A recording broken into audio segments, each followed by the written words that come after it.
Hey guys, welcome back to an interesting video on Wild Rift. So today we're back with the Orianna updated complete guide. And yep, it's not an ADC basically because I got autofilled to mid and I played Orianna. So here we are with this guide. So I think Orianna currently is one of the best mid laners now, especially if you know how to play her. And actually she's one of my most played mid laners outside of playing ADCs in the mid lane. Right, so without further ado, let's jump straight into talking about the build. Right, so Orianna's build I think is pretty straightforward. Now first off, you want to start with the Boots of Mana. Obviously you get the AP, the Magic Pen, and of course the Armor regen. And also a little bit of bonus physical damage to minions, just a little bit of easier wave clear.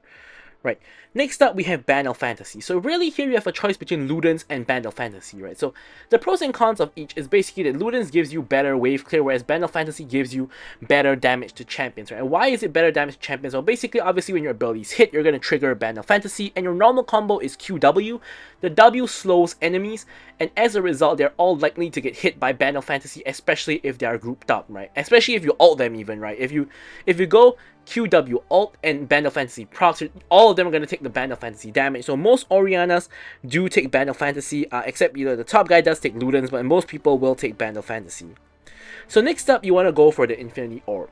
So Infinity Orb, aside from giving you, AP Magic Pen and flat Magic Pen as well, of course you're going to crit people when you're below 35% health. So this is of course very, very helpful when, of course, you're gonna probably combo someone a number of times, right? Of course in late game you can just one-shot them with one full combo, but in the earlier stages of the game, like at this point, you normally need like 2 rotations, right? So with your second rotation, you will be able to deal the burst damage needed with Infinity Orb to get the kill on them. And also, when I was going through the patch notes, I said that the Thunderfall passive would be very negligible, because I was kind of imagining like a lightning bolt at one small area, sort of like a Veigar W is what I was imagining, but the actual Thunderfall passive, the area that it hits is it's actually pretty big, right? It's closer to like an Aurelion Soul ultimate kind of area than a Veigar W area, right? So this is actually very significant and can actually help you to deal more damage to the surrounding enemies and even chain, kill people. So actually, it's Infinity Orb is a lot better of an item than I initially imagined. Obviously, Death Cap third item, just for additional AP, pretty standard mage item.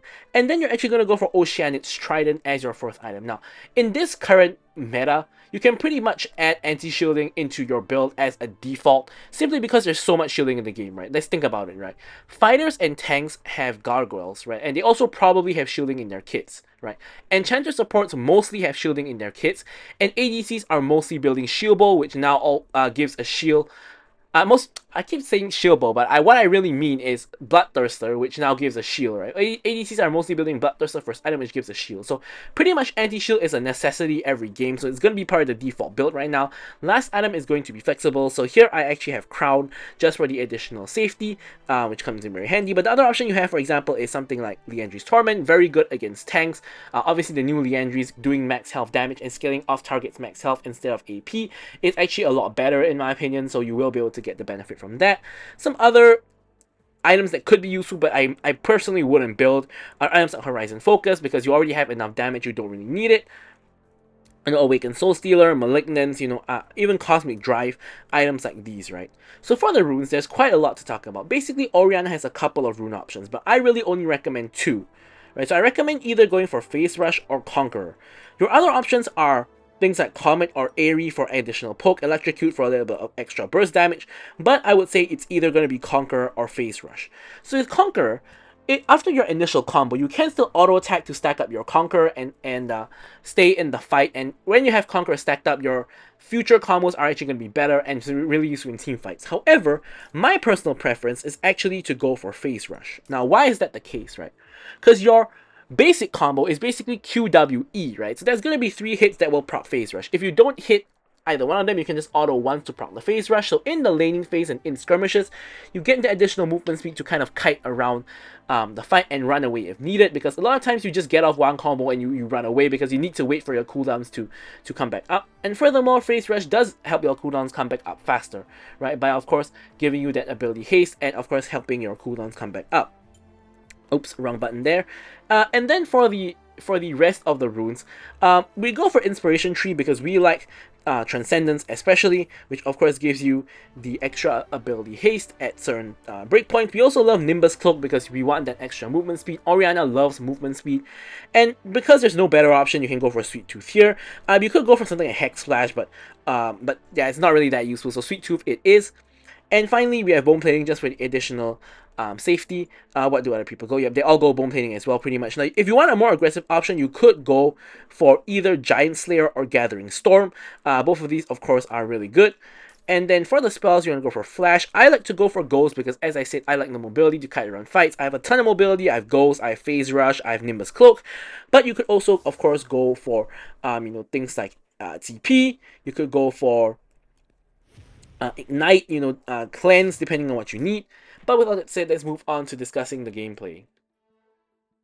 Okay, so let's move on to the gameplay itself. Of course, as usual, don't forget to like, comment, and subscribe. Any questions, queries, or remarks, feel free to leave them in the comments below. Of course, I'll be sure to address them. So a couple of things I want to disclaimer at the start. I haven't played Orianna for like over a year or so, or I think. Like, I'm not sure when's the last Orianna video that I made on the channel, but I can kind of check it out right now, right?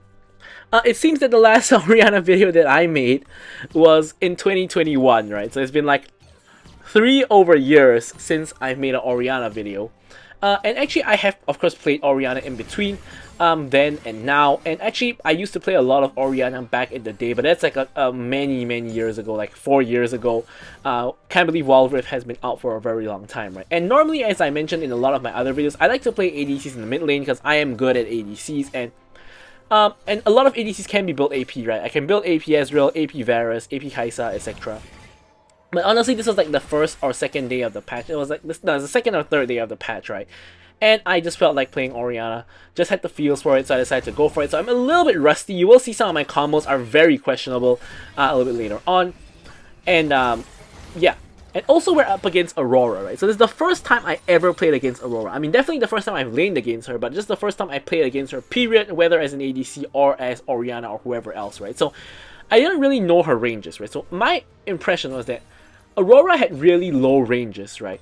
But in reality, she had higher ranges than what I imagined. So you see, when I was trying to trade with her, and I was thinking that Orianna outranges Aurora by a significant amount, so I could pretty much just go for free trades, but it wasn't the case. You can see here that I'm getting traded against, and I'm basically trading even or trading behind a lot of the time. So I start to realize that Aurora's range is actually pretty decent, right? So here I see a fight going on. I'm trying to rotate over. Ram is 1 HP, flashes away, and I do end up basically, essentially getting a KS on the Jinx, right? I mean, it's a semi-KS because I wasn't really the one who did any of the work, but the fact that I rotated and helped my team as the mid laner, I think is fine. I mean, no one was, kind of pinging me or anything for it. But as the mid laner, you always have to be aware of where action is happening around the map, and you have to be ready to rotate, right? That's a thing that I'm really annoyed by a lot of mid laners, right? They don't rotate, or I mean, sometimes you don't have a choice. Sometimes you're playing a losing matchup, you lose priority, and the enemy mid laner gets to rotate first, right? But sometimes you should follow, and sometimes you shouldn't, right? So the kind of times that I'm annoyed is when the mid laner should follow but doesn't follow and just decides to push a tower plate instead, and then the enemy mid laner gets like 2 kills or whatnot, and it's not a good trade, right? Of course, this is all kind of game knowledge and very situational, but most mid laners are trash at rotating, so yeah, so I don't really like it when that happens. So I myself, when I play mid lane, I try to rotate if possible, especially because I'm playing like a Orianna who can get priority against Aurora and does have decent wave clear. It's a bit harder if I play someone like Ezreal, right? Because Ezreal's never gonna have priority. Speaking of rotating, here you see I drop a cannon minion to rotate here and help my team out. Just zoning Lee Sin off of Tristana, and I can't really help the Maokai, so unfortunately I'm just going to have to walk away. And again, I did lose the cannon for that, so it's not like I rotated for free. Sometimes if you can clear the entire wave and rotate, that's going to be a dream situation, but sometimes you just can't, right? And overall, due to my rotation, I'm actually ahead of Aurora by like 300 gold because we've gotten that 1 kill. Something to note is that I actually think Aurora is an insanely strong champion. And I see Aurora rotating, I'm going to follow and match the rotation. I thought she was going to walk back there. Now here Lee Sin's kind of getting caught out.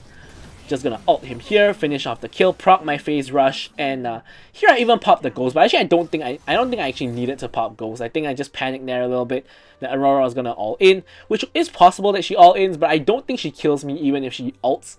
I believe from what I know about Aurora, I'm playing her like that one game. But yeah, I do think Aurora is really strong right now. I think Orianna is pretty strong right now as well, actually. A lot of mages are really good right now in the mid lane. So here I managed to push up the wave, I get a reset, and I can get the components that I need. And I'm off to a pretty good start, 2 kills, off of good rotations by the way. I've rotated 3 times already within the first 4 minutes, which is really significant, especially considering a lot of mid laners don't rotate very much at all. So I also have a red buff as a result. But a little bit hard to use it because I don't really want to walk up and just auto the Aurora because I am going to get traded on by her. So here you can see Aurora's rotating, right? So I pinged danger, I pinged missing. However, nothing too much is happening. She's actually making her way back to the lane. Takes a little bit of poke on the way back in. Obviously, whenever she goes invis is obviously when she wants to trade. But here I actually managed to trade back a decent amount. I proc phase rush. But didn't really need the movement speed or anything like that. Now here I'm thinking to rotate top, right? Because it's a pretty volatile matchup, the Aatrox Olaf matchup. I'm thinking of influencing it, but Olaf is actually really low. He's like 1/4 health, and there's no real way I can do anything about it. Aatrox flashing in under the tower, Olaf has to flash away himself. So really, really a close matchup down there in the bottom lane. I don't really want to rotate there though because I don't think we're gonna win the fight. Aurora has actually rotated to top while I've reset it for my Band of Fantasy. So of course, I can't possibly match every single rotation Aurora makes or things like that. And she didn't match the first 1 or 2 rotations that I made either. So it's just a push and pull in terms of rotating from the mid lane. Here, however, she is level 9. And I'm trying to kill these minions and get my level 9. I'm getting priority against her right now because I know Dragon and Herald are about to spawn right now. So I want to rotate for Dragon or Herald. Appears Rammus is actually going for Dragon. So I'm going to just make my way over there. Lee Sin hiding in the bush. Now, I just wanted to see if my bush was warded. The fact that Lee Sin did not react to me in the bush at all tells me that that bush probably isn't warded. But I did see Aurora ward that bush though, is the thing. So I'm kind of confused right now. Is the bush not warded or is Lee Sin just kind of ignoring my presence? I'm really confused by what happened there. But yeah, so anyways, here we're on the dragon. Rammus versus Lee Sin. Lee Sin easily steals it because it's Lee Sin, right? So here a fight now breaks out. Jinx gets a reset. I think it's high time to run away. Here I get the ulti, and actually I think I could have followed up onto the Aurora to get the kill there. So here I'm going to flash over. I know there's 1 HP Jinx there, so I'm going to kill the Jinx. I know there's 1 HP Aurora, so I'm going to kill the Aurora. And there's also a 1 HP Lee Sin somewhere, but I'm not going to chase into the jungle because at this point I'm pretty low as well after trading with the Aurora, as in she damaged me while I was taking the kill. So if I run into Lee Sin, I think there is a chance that he bursts me down faster than I can burst him, so no reason to take any unnecessary risk. Instead, I'm just going to back and I'm just going to pick up some items. Now, in the build, I recommended going for Death Cap as a 3rd item, but actually in the game, I went for Death Cap as a 2nd item instead. So, yeah, but I do think Infinity Orb as a 2nd item is probably better because Death Cap just takes too long to build, and the AP that you get from Death Cap at that point in time is good, but I think Infinity Orb's damage is just as comparable. So here, my team now going for the Herald. We get the Herald. I somehow missed the Aurora entirely. And she looks like she's rotating down, but I think there's no real fight to be had. If she rotates down, she's going to be in a 3v1, so I'm not going to follow her rotation. She actually does complete the rotation all the way down, right? And my team gets first turret. Aurora has to flash away. Is getting chased and run down by my team. Takes the portal by accident, I assume, and ends up getting killed by my team. So in the meantime, I'm just taking the mid lane tower for free, right? Because Aurora has made a very bad rotation, and I'm going to punish her for it. I mean, number 1, she's already been punished by dying, and number 2, I'm going to take the entire mid lane tower and crash the wave as well into tier 2, and then I can just back away, and my lead should be growing on her. I'm actually like about 2k gold ahead of her almost, and that's no real surprise. And here, I don't really want to... I don't really have anything to buy in base, you see. So I'm just farming the chickens. But I'm going to recall anyway, because after this, I don't want to farm the entire red side jungle. I mean, I could, but I don't want to do that. So I'm going to recall, I'm going to pick up the needlessly large rod. Of course, trying to get to my death cap. And now I'm going to pick up the blue buff as I'm on the way to the fight at the top lane as well, trying to help Rammus get out. And here you see I messed up the combo there by ulting myself basically. And the reason why that happened is because I fat fingered my E instead of my W, and that's not going to be the last time I do that in this game. I fat fingered my E. I was trying to QW ult, but I ended up QE ult, which is super awkward because the ball just comes back to me and I ult myself, which is not something you ever want to do unless an assassin jumps on top of you, then you need to E ult to get them off you, but that was really awkward.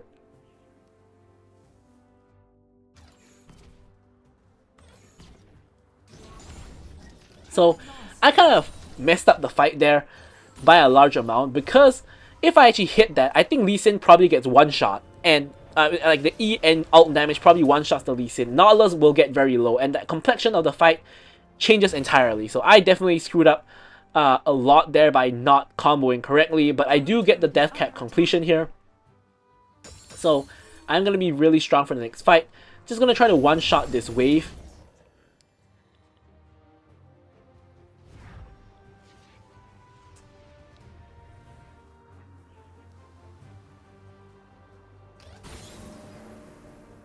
Just checking for some vision. I mean, this ward is going to expire anyway, but just kill the ward for extra 30 gold, why not? And just clearing the next wave as well.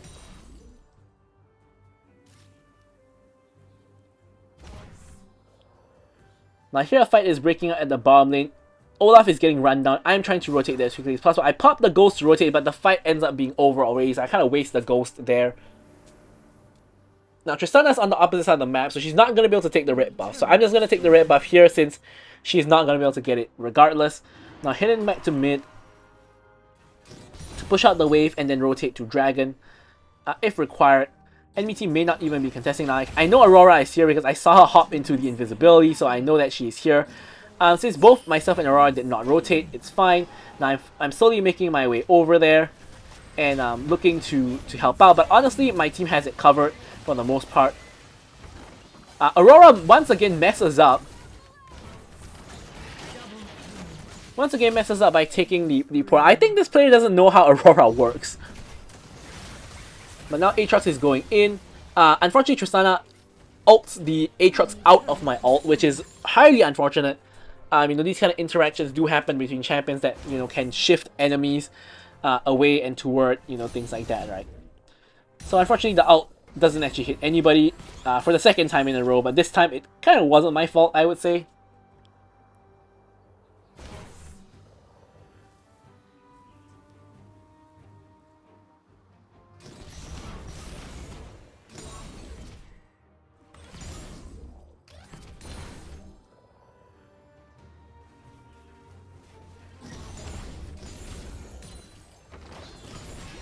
Now once again clearing the minions, Maokai gets comboed and loses a chunk of HP. Rammus rolling in, doesn't find anything.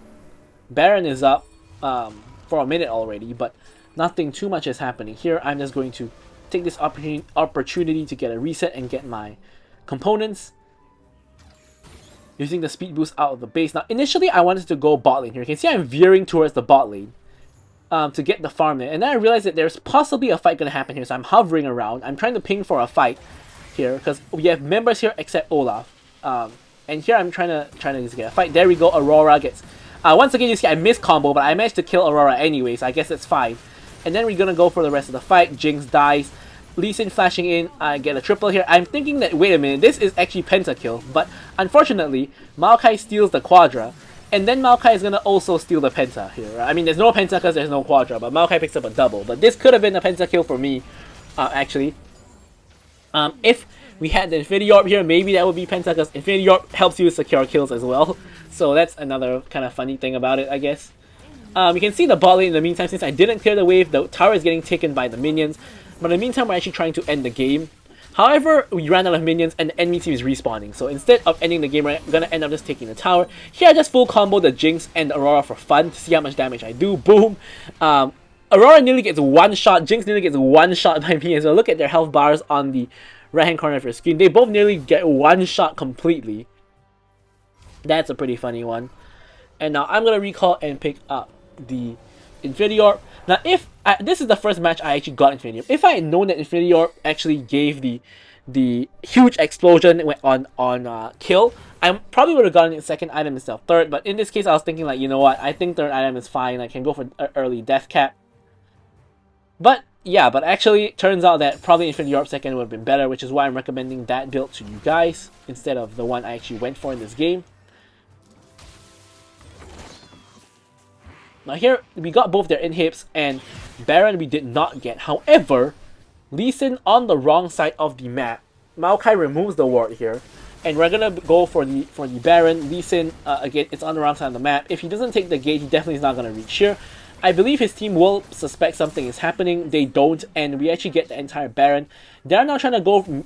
Their team is trying to go mid lane, and we're trying to catch them out. Nice ulti by Maokai to cut off their escape. I tried to ult Aurora, but she gets one shot even without the ult, which is pretty funny. So I end up ulting nothing for like the third or fourth time in this game. Nautilus and Jinx have their escape cut off. We're focusing Nautilus, but then I realized that Jinx is just there, and Jinx obviously is the priority target, so we're just gonna one-shot her. Boom! Even through the shield shield, Lee Sin gone as well. Aatrox also dead. Game should be won at this point. Only Nautilus left to defend. Question is, can we kill him before we end the game? Answer is, of course, yes, we can. And then we're gonna just end the game like so. So I'm gonna leave you guys with the stats as usual. Thank you guys so much for watching the video, and goodbye.